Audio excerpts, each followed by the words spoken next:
د دې ډېر قدرمند او عزتمند اجتماع ډېر قدرمند او عزتمند مشر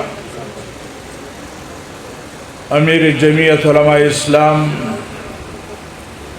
ضلع ممند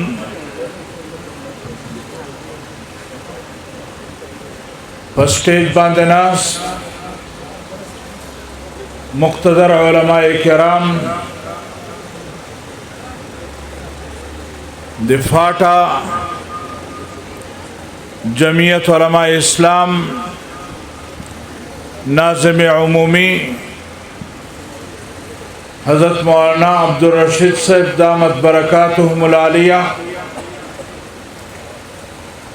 د ضلع ممند جمعیت علماء اسلام ذمہ داران و ملگرو د تحصیل جمعیت علماء اسلام ذمہ داران و ملگرو د مقامی یونٹو ذمہ داران و ملگرو حاضرین مجلس د ماډیرو قدرمند و عزتمند و مشرانو دوستانو عزیزانو ز د ضلع جماعت اور خصوصاً د حضرت مولانا محمد عارف صاحب دامت برکاتہم العالیہ اور محترم جناب مفتی حاکم علی صاحب دامت برکاتہم العالیہ د زړه د تل نه شکریہ ادا کوم چې دوی دغ برکتمن مجلس ته ما ته هم دعوت راک یقینا زما د پاره ډیره لویه د اعزاز او د فخر خبره ده چې تاسو سره په دغ مجلس کې شریک یم الله رب العالمین دې زموږ د ټولو دا شرکت قبول او منظور وګرځوي د ما قدرمندو معنی مخکې ملګرو تفصیلي خبرې کړې دي یقینا دا نن مجلس زموږ د مشرانو په نامه باندې جوړ شوی دی حضرت مولانا غلام محمد صادق صاحب نور اللہ مرقدہ اور حضرت مولانا سید نور شاہ صاحب نور اللہ مرقدہ لکه څرنګه چې حضرت مولانا عبدالرشید صاحب ہوئے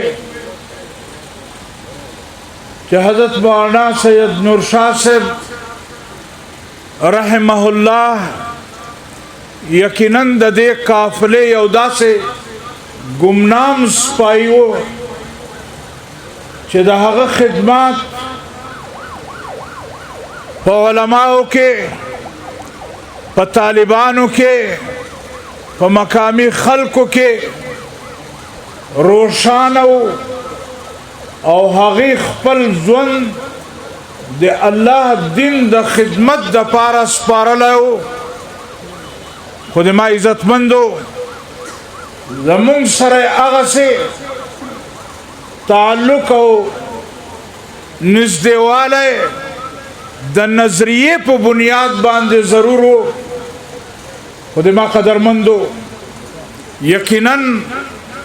د دغه سپای یا د دغه مشر کارنامه او د هغه جدوجہد ته خلق نور هم ډیر پدرانه نظر باندې ګوري الله رب العالمین دې هغه ته هم پدرانه نظر باندې وګوري حضرت مولانا غلام محمد صادق صاحب رحمه الله دې مونږ سره په جمعیت علماء اسلام کې په دې حالو زلو کې دغه نظریه د تحفظ د پاره یقینا سیاسی توګه باندې هم سکمه نه د پرې خو ده او د هغه سره سره په علمي میدان کې هم د خسړی سکمه نه د پرې خو ده او د صحافت او د قلم په لارې هم د خپل دین او د خپل نظریه او د سوچ تحفظ کړی الله رب العالمین دې دوی ته په دوانو جانو کې کامیابی ور نصیب کړي د ما قدرمندو زمونږ اصل شی ادا نظریه ده. جناب رسول الله صلی الله علیه وسلم مونږ ته یو نظریه را کړې ده، مونږ ته یو سوچ او فکر را کړی دی. او د ما قدرمندو عزتمندو، یقینا نن لمونځ، روزه، زکات دا د اسلام په فرایضو کې دي. خو د ما قدرمندو جناب رسول الله صلی الله علیه وسلم د پیغمبرۍ نه مخکې هم د لمونځونه، روزه او عبادتونه کول، خو د مکې په خلکو باندې دی خلګېده. مکې خلکو د دشمنی نه کوله، دته به یې صادق او امین ویله. خو د ما قدرمندو عزتمندو چې کله جناب رسول الله صلی الله علیه وسلم د تبلیغ په نامه باندې، د جد و جهد په نامه باندې، د اسلام اشاعت په نامه باندې او د اسلام بیرغ پورته که، نو د ما قدرمندو عزتمند د مکې خلک دشمن شو. جناب رسول الله صلی الله علیه وسلم د ما قدرمندو هغې نه بعد د خپل نظریه او د خپل دین تحفظ دپاره د مکې خلکو د لاسه مکه مکرمه پرېښوده، خو د دین تحفظ یې نه پرېښوده. جناب رسول الله صلی الله علیه وسلم او صحابه کرامو د دغه نظریه د تحفظ دپاره، د دغه دین د تحفظ دپاره د ما قدرمندو عزتمندو خپل عزیزان، خپل دوستان، خپل رشتہ داران پرېښودل او لاړل مدینه کې آباد شول. د ما قدرمندو عزتمندو صرف دا نه، بیا د هغې نه بعد د دغه دین د تحفظ دپاره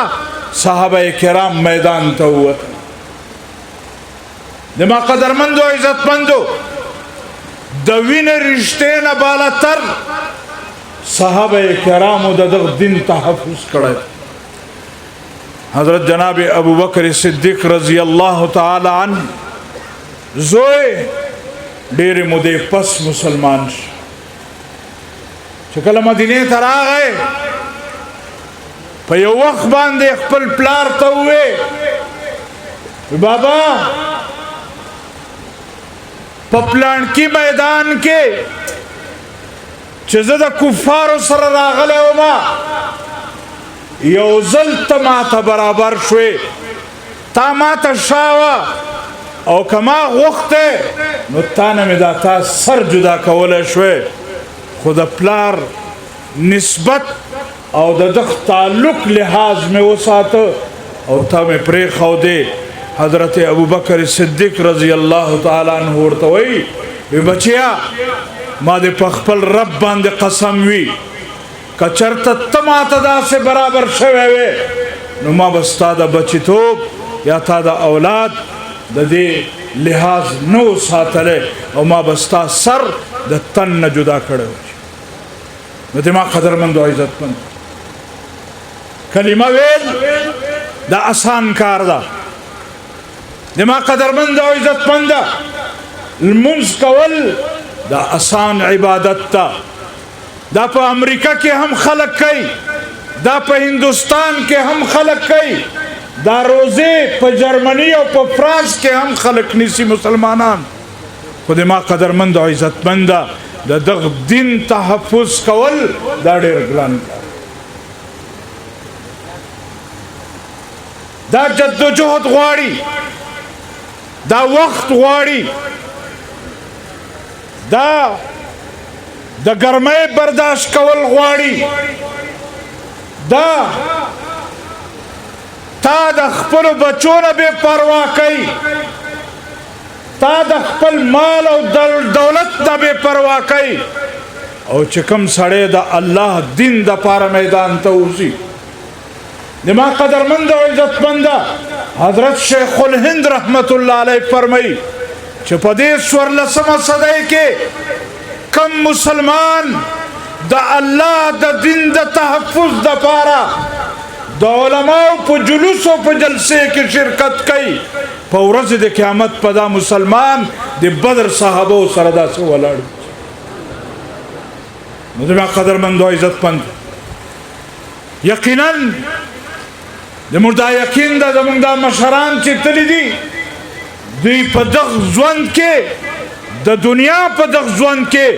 چې کوم د الله د دین د تحفظ دپاره د جمعیت علما اسلام پلیټ فارم نه کم جدوجہد کړای دا کم محنت کړای دا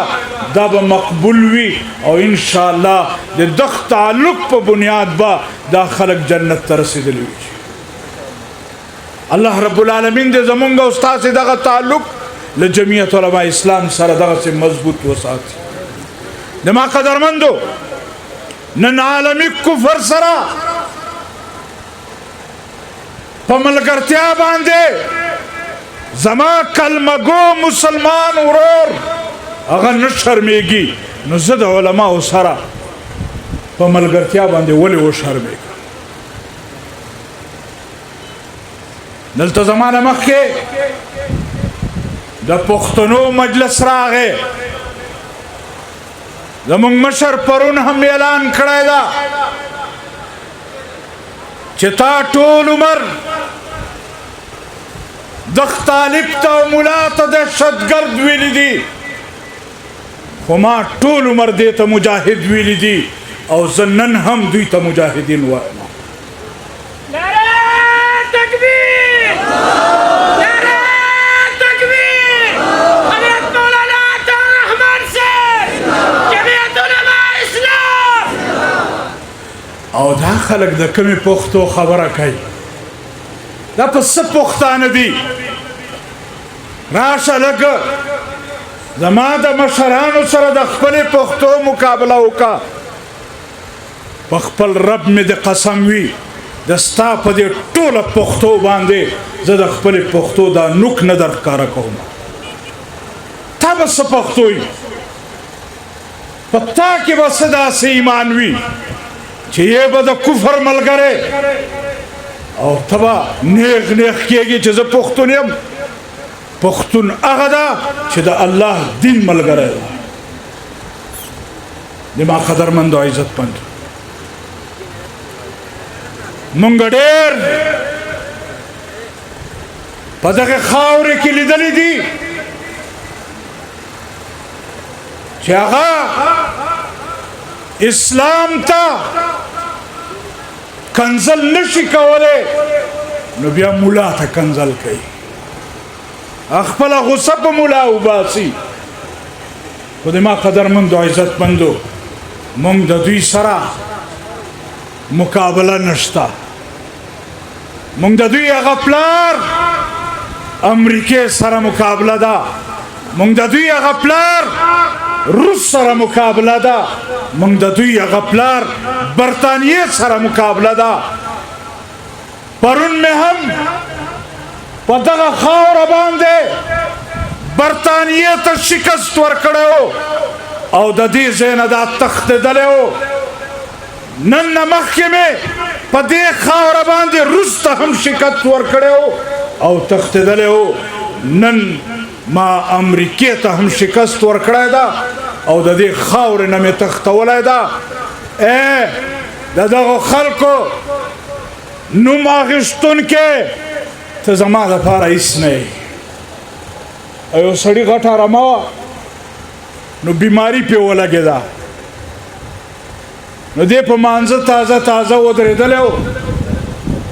نو چې مونځ به یې کوو نو هغه ګډې او بیزې به مړې کېدې نو په آخر کې یو چیلی پاتې شو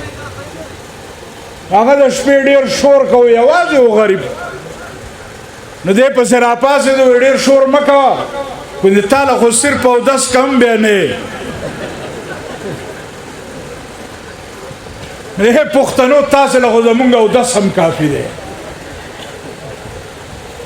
د ما قدرمندو عزتمند مونږ چې چا سره مقابله ده د ما عزتمندو نن هم واضح وایو پرمون هم ویلی دي چې په دغه خاورې باندې یو وار عام انتخابات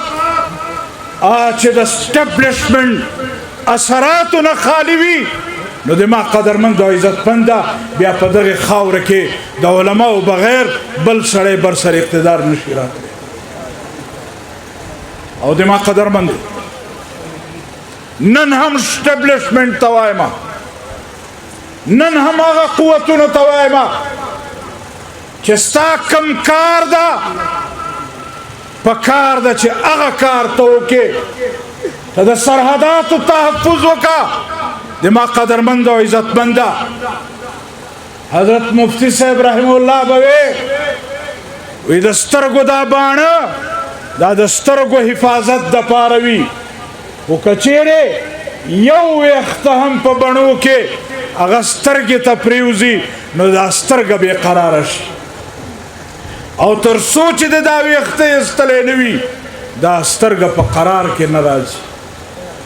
نن خو دا ټول باڼه زمونږ په سترګو کې پراته دي دوی ته وایو چې سړي شئ د ما قدرمندو بله ورځې په کشمیر کې بیا الیکشن ګټلی دی که پرون یې ګټلی دی اسټبلیشمنټ بیا الیکشن ګټلی دی نو ما بېګاله چاته وې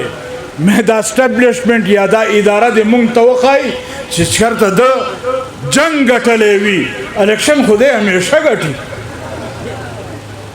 دا دې هم راته وایي چې پلانکې جنګ مې ګټلی دی نو د ما قدرمند او عزتمندو زمونږ دپاره دا خلک چې کم په ډیوټي وي کم د سرحداتو تحفظ کوي زما د سترګو باڼه دي او که د دوی دا خیال وي د جرنیلانو چې مونږ به په دې ملک کې الیکشن کوو او زمونږ د منشا او مرضي مطابق په دلته مونږ اقتدار یو بل ته بدلو نو دا مشرانو ته هم وینا کول غواړم چې هغه دور تیر شو چې تا به په پټه څه کول نن چې ته څه کې هغه دې بچي بچي ته معلوم دي او نن هم درته وایو چې د دې شي نه قلار شه د دې شي نه قلار شه که بل څوک تې مخه نه نیسي د هغې به څه مجبورۍ وي د اقتدار زما اقتدار مجبوری نه ده زما مجبوری اقتدار نه ده زما مجبوری دا قوم دا زما مجبوری دا ملک دا زما مجبوری زما دا دین دا او زه به د دین تحفظ په هر صورت باندې کوم چې ته څه کولی شې وکړه او انشاءالله دا وطن دا د علماو دا دا د جمعیت علما اسلام دا بالاخر د دې قوم په تقدیر کې علما لیکلي دي او انشاءالله دا وطن کې به چې یو ځل راځي نو چې دا ملک د اسلام او د کلمې په نوم آزاد شوی ده نو د جمعیت علما اسلام او د علماو اقتدار به راځي او دا قوم دا به انشاءالله له علماو سره ملګرتیا کوي قوم ته هم دا وینا کوو چې قومه ډېرې م سترګې پټې کړې ډېر په پټو سترګو په خلکو پسې لاړئ خو لږ سترګې کولاو کړه د کلي یو سړی و تاسو ورته شادو وایئ که څه وایئ یو شادو او یو چیلی و سره نو یو ورځ چې سحر راپاڅېده نو د چیلي اوړه خوړلي د چوکه راواغېسته چیلی سم وغربه خو سبا له چې سحر بیا راپاڅېده د چیلي بیا اوړه خوړلي دي بیا یې وټاکو په درېیمه ورځ چې راپاڅېده د چیلي بیا اوړه خوړلي نو یو ملګري سره مشوره وکړه چې یاره دا چیلی زما نه منې کېږي او هره شپه دا اوړه خوري نو هغه ته ظالمه داسې نه وي چې دا اوړه څه بل څوک غل راځي یا څه بله مسله وي نو لږ ورته ویښ کښېنه چې دی څوک وړي دا اوړه نو بله شپه دی ځان یې وده کو خو ویښ و دا شادو راپاڅېده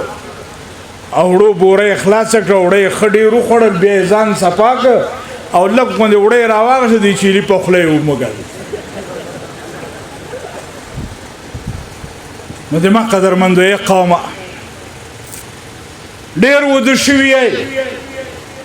را پاسه لږ وګورئ چې دا وړه څوک خوري را پاسه لږ وګورئ چې دا ملک څوک خوري مونږ ته به وی نواز شریف ملک وخوړو پلانکي ملک وخوړو اوس د دوی تپوس وکړئ چې د دوی په دور کې څه حال دی اوس خو به خوشحاله یې که نه ها اوس خو وړه څوک نه خوري اوس خو ډېره ایمانداري ده او چې هر څونه غلا وکړي د دوی دا ملګري وی نه دا سړی ډېر ایماندار دی وی که نه وی ای قومه لږ راپاسئ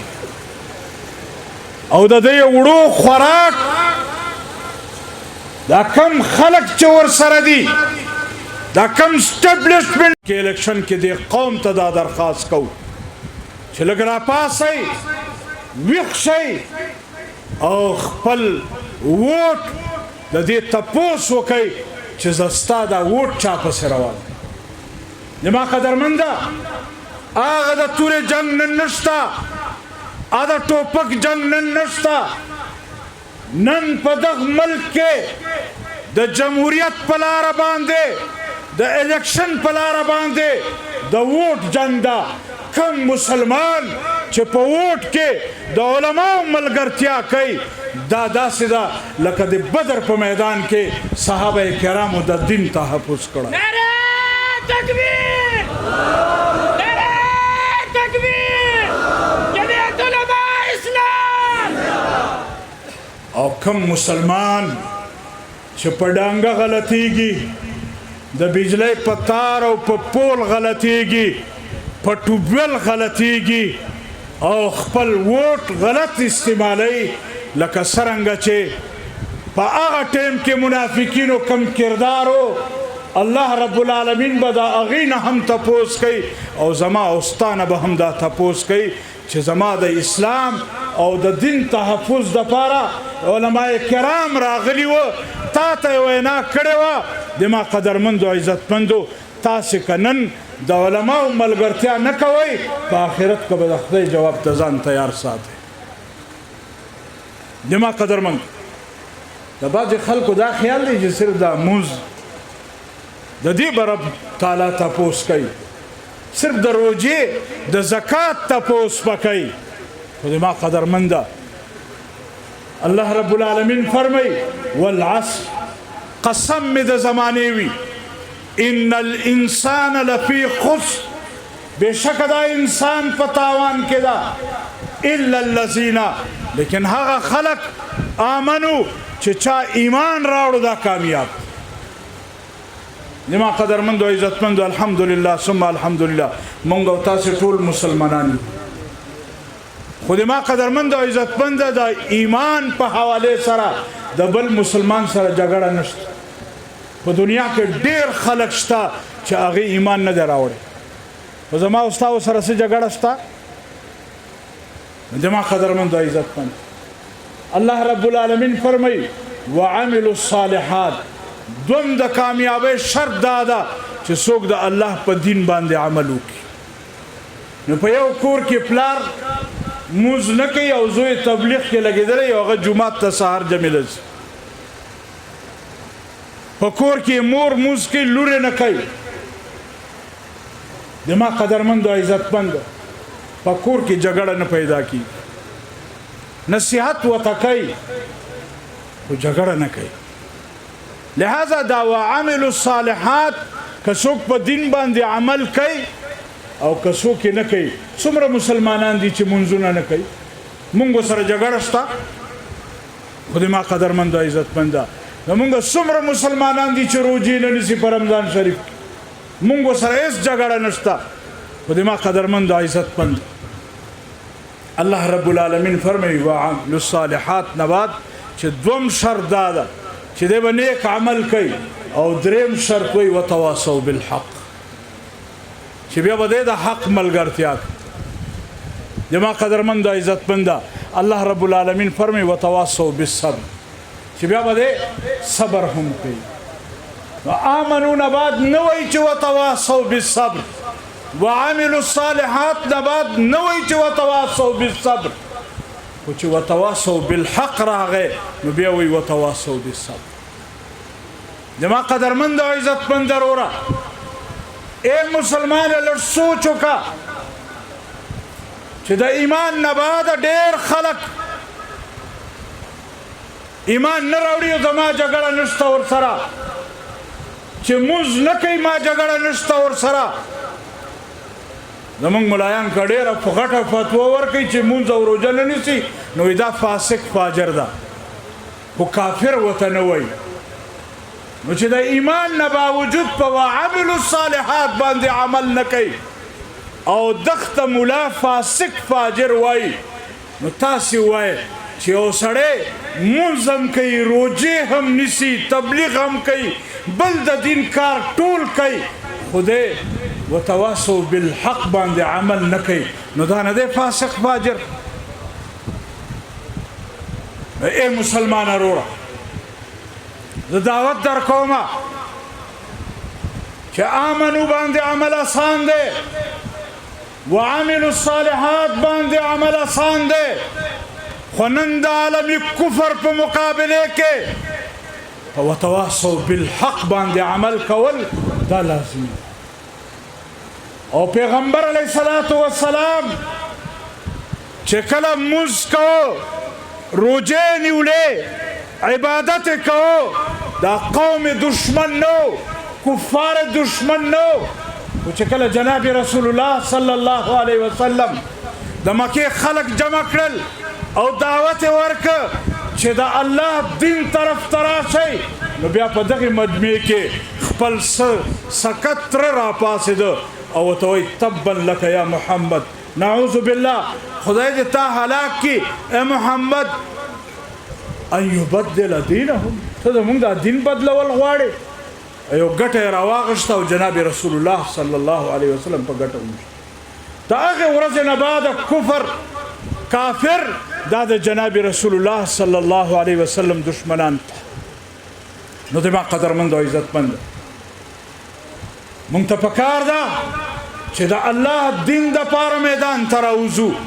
او چې مونږ او تا د الله دین دپاره میدان ته راوځو نو انشاءالله زمونږ مشران چې څنګه کامیاب دي، زمونږ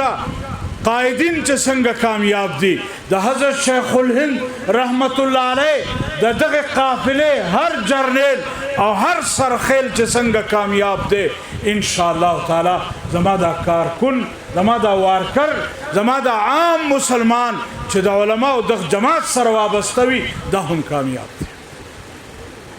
زما قدرمند او عزتمند مونږ تاسو ته دعوت درکو چې تاسو راشئ د دې شیخینو چې کومه لاره وه، د دې چې کومه نظریه وه، د دې چې کوم سوچ و، د کومې دپاره چې دوی خپل ژوند تیر کو، راشئ د دغې شیخینو په هغه نسبت باندې، په هغه ژوند باندې فخر وکئ او د دوی په دغه لاره باندې د جمعیت علما اسلام د دغې نظریې ملګرتیا وه. زما قدرمندو عزتمندو زه آخر کې یو ځل بیا د جمعیت علما اسلام